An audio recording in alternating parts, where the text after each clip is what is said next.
Jim, how enjoyable an afternoon was that to be a part of? It was a brilliant game, from start to finish, really. Given the atmosphere that was building up, prior to kick-off, the number of Dundee United supporters that turned out to get behind our team today was incredible. It was probably the biggest attendance that some of our players in there, certainly our younger ones that have managed to play in front of, so a great experience for them as well.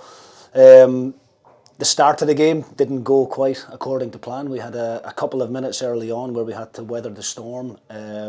But after that, I thought we grew into the game. I thought for probably the next half an hour after that opening couple of minutes, we played the majority of it in Raith Rovers territory. I thought every one of the players, substitutes included, I thought they all put in a really good shift today.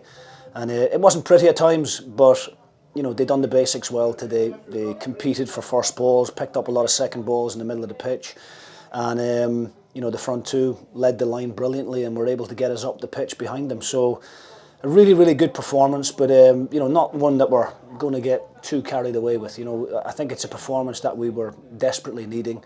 There was obviously a lot riding on the game, and I think there was probably a bit more important for us to go and win the game as opposed to Raith, and given that they've got that game in hand. So all-round display was excellent.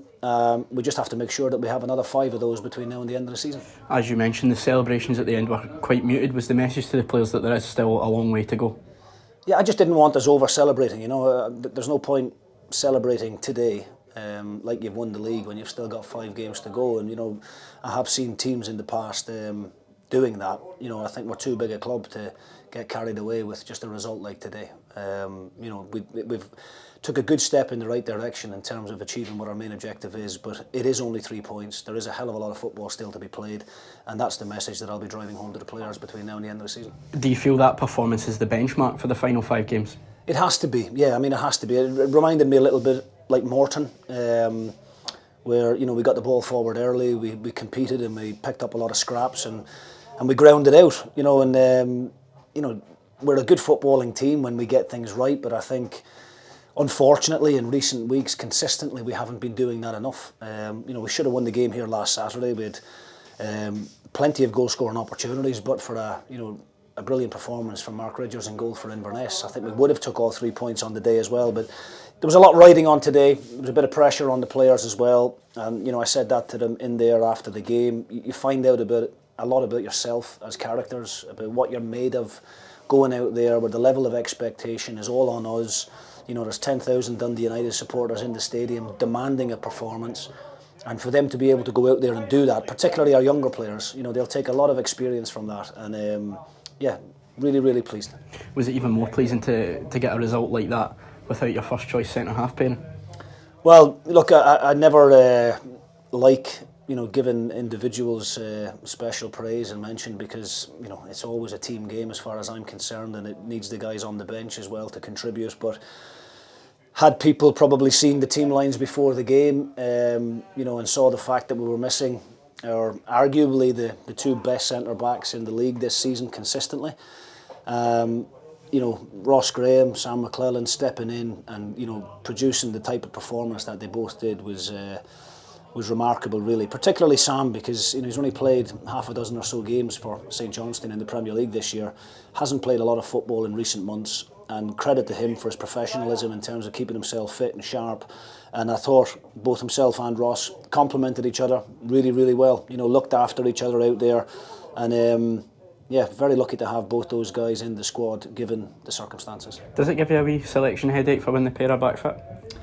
Well, look, obviously, you want to pick your best team and the most informed team, and I don't think it matters too much about who's available next weekend. I think that team out there pretty much picks itself. The substitutes and the rest of the guys, the injured players who've missed today, been very unfortunate, but I think they would all understand and agree that that team that put in that performance today deserves to keep the jersey. I know the old adage of not changing a winning team. People could say that I've been guilty of that in the past, because Ross Graham was very unfortunate to come out of the team the last time he did. But Gallagher and Holt had struck up such a good partnership that I felt it was important and necessary to do that. I think Gal's experience at times like this, when you're going for a league title, given that he's managed to do it 2 or 3 times already in his career, I think can you know, can be invaluable. But at the same time, you know, I don't think neither Sam nor Ross Graham or anybody else for that matter deserves to come out of that starting 11. Couple of away games on the bounce now, but we should not have anything to fear from that, given how good our away record has been this season. No, we have to try and get that level of commitment and that level of effort and that level of quality consistently over the next 5 games. It's as simple as that. You know, we've been talking about cup finals now for a few weeks. You know, the players have had to take a lot of criticism, you know, from our own supporters and from the media, and they've had to step up to that. And you know, some of it's been deserved, and some of it maybe I don't think has been warranted. But today, I thought the supporters were outstanding. You know, and they will no doubt argue back with me that, you know, the players need to give us a performance to get us out of our seats, and we accept that. But I can't praise the fans enough, and I can't explain to them enough how big a part they can play, especially with the younger players in the team. You know, Miller Thompson and Kai Fotheringham and these types of boys. You know, when they make mistakes, they need encouragement, and the fans done that brilliantly today, and I'm very grateful to them for that. But as I said at the beginning of the interview, Yanis, it's only another 3 points. You know, we've achieved nothing today. We've just put another valuable 3 points on the board, and we've got to go and back this performance up now with another one next weekend.